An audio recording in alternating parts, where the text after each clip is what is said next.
Hey there. If you're in your 50s or 60s, maybe even your early 70s, you've probably had this conversation at the dinner table. So, where should we retire? At first, it sounds kind of fun. You might picture a beach, a golf course, warmer weather, maybe no more snow to shovel. But then, the questions start piling up. One of you wants the coast. The other wants to stay near the grandkids. And suddenly, it's not such a simple decision anymore. So let me break this down for you. Today, I want to help you think through how to pick a retirement destination that actually works for you and your spouse. Not just what looks good in a brochure, not just what your neighbor did, but what fits your life. We're going to walk through 6 real-world tips. These come from real couples who've been through it. Some made great choices. Some, well, learned the hard way. Let's dive in. Let's start with something simple, but powerful. Tip number 1. You don't always have to move. Yeah, I said it. Before you start looking at Florida or Portugal or that lakeside cabin, ask yourself this. Is moving even necessary? A lot of people assume they have to move when they retire. But staying put can actually be the smartest move you make. Think about it. You already know the area. You know your doctor, your routines, your neighbors. Maybe your daughter lives 10 minutes away and drops off the grandkids every Friday. Now imagine giving all that up, just to save a bit on property tax, or to chase sunshine. I know a couple, Linda and Ray. They lived in Denver. Ray wanted the beach. Linda wanted her community. They compromised and moved to a small town in Florida. 6 months in, Linda felt completely out of place. Different culture, no friends, no support system. They moved back, lost about 30 grand in the process. So here's the thing. Sometimes the dream is right where you are. Make a list. What do you love about your current home? What's frustrating? And ask each other honestly. Are we running towards something better? Or just running away from what feels old? Alright, tip number 2. Healthcare is everything. I know it's not the most exciting topic, but it's a deal breaker. You might feel great now. That's awesome. But none of us are getting younger. You want to be somewhere that supports your health before you need it. Here's what people often forget. Not every retirement-friendly place has good healthcare. That cute little mountain town might be 2 hours from a hospital. That beach city with low rent might not have any specialists who take Medicare. Jim and Carol, both retired teachers from Ontario, moved to a rural area in BC. They loved the peace and quiet, until Jim had chest pain one night. The closest hospital with a proper cardiac unit? Over 90 minutes away. They had to sell and move again. It was stressful, expensive, and scary. So before you move, check. What's the closest hospital? Do they have the kind of care you might need later? Cardiology, oncology, home health, physical therapy?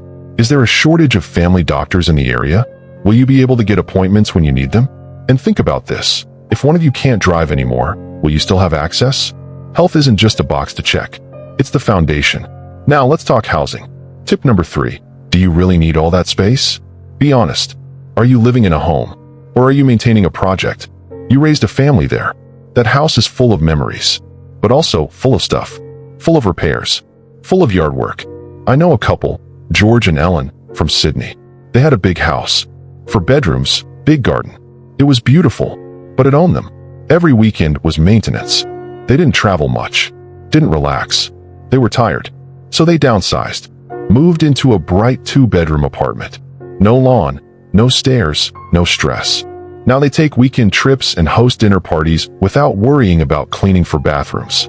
Smaller doesn't mean less. Sometimes it means freedom.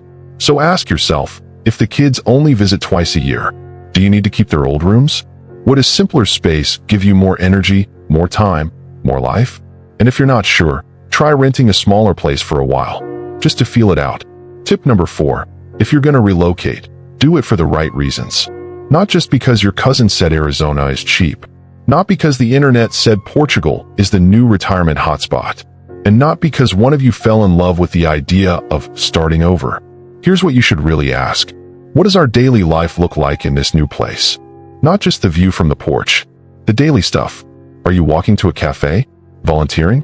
Watching your grandkids' soccer games? Joining a book club? Or are you stuck at home, driving 30 minutes just to get groceries? I talked to a couple who moved to Cornwall in the UK. They'd visited in summer. It was stunning. But winter was a whole different story. Tourists left. Shops closed. It got quiet. A little too quiet. So here's what I always tell people. Before you buy, rent. Try living there in different seasons. Not just on vacation, real life. Talk to other retirees who live there. Ask what surprised them. Ask what they do differently.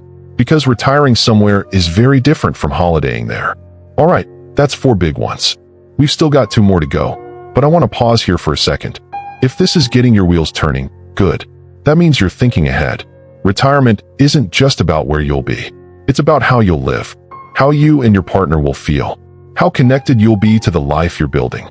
And in the second half, I'm going to talk about something people almost never plan for, but really should. How to stay emotionally in sync with your spouse through all the changes, the decisions, the big shifts. Because the truth is, even if you pick the perfect place, if the two of you aren't aligned, it won't feel like home. We'll also talk about what to do after you move, how to build community, how to adjust to a new rhythm, and how to keep this next chapter feeling like an adventure, not just a relocation. Sound good? If you're finding this helpful so far, give it a like. And let me know in the comments. Are you planning to move when you retire? Or are you thinking about staying where you are? I'd love to hear what's on your mind. Alright, so we've talked about picking the right place. But here's what most couples forget. Even if the location is perfect, the move itself, the actual transition, can be tough. That brings me to tip number 5. Plan for the move, not just the destination. I mean it. Most people spend months researching cities, climates, taxes, but almost zero time thinking about the logistics of moving. Moving is not just boxes and tape. It's emotional. You're saying goodbye to a whole chapter of your life. Maybe decades of routines. Friends next door. The coffee shop barista who knows your name. You can't pack that in a suitcase. I spoke to Peter and Anya. They moved from Vancouver to Halifax to be closer to their son. Smart decision on paper. But they rushed. Didn't declutter, didn't plan storage, didn't say proper goodbyes. And when they arrived, they felt like strangers in their own life. Not because of the city, Halifax was fine, but because the transition was too sudden. No closure, no time to adjust. So here's my advice. Take your time. Sort through your things slowly. Give away what you no longer need, but say goodbye to it, too. Allow yourself to feel it. Talk openly with your partner. What will you miss most? What are you afraid of losing? These conversations matter. They bring clarity. They also bring you closer together. And if possible, consider hiring movers who specialize in helping seniors relocate. They're not just strong arms. They understand the pace, the care, and the emotion. You don't have to do it all alone. Now this next one is big. Tip number 6, stay aligned, emotionally, not just logistically. Because here's the truth. You could move to the most beautiful town, perfect weather, low taxes, great golf course. But if you and your partner aren't on the same page, you're not going to enjoy it. And this misalignment doesn't always show up during planning. It shows up after the boxes are unpacked. One of you feels excited. The other feels lost. One wants to explore, volunteer, join classes. The other wants peace, solitude, less doing. You're together, but living different retirements. So what do? You start before the move. Ask each other, what does a good day in retirement look like for you? What do you hope this move will give us? What are you afraid of losing? And listen, don't try to fix it right away. Just understand each other. It's okay if you don't want exactly the same thing. What matters is that you talk about it. You plan around it. You support each other. I've seen couples move for the right reasons and still feel disconnected because they thought the place would solve the problem. It doesn't. The quality of your retirement comes down to the quality of your connection, the ability to adjust together. All right, so what happens next? Let's say you've made the move. You're in your new home. Boxes unpacked. Furniture set. Now what? This is where many retirees feel stuck. They thought the hard part was over. But now, they wake up and don't really know what to do with the day. So here's something I want you to remember. Retirement is not just an ending, it's a beginning. You're not just closing the work chapter. You're opening space for something new. But it doesn't show up on its own. You have to build it. Make new routines. Find your people. Say yes to invitations. Even if you're the shy one. Even if it feels awkward. Volunteer at the library. Join a walking group. Take a class. Cooking, dancing, doesn't matter. It's not about staying busy.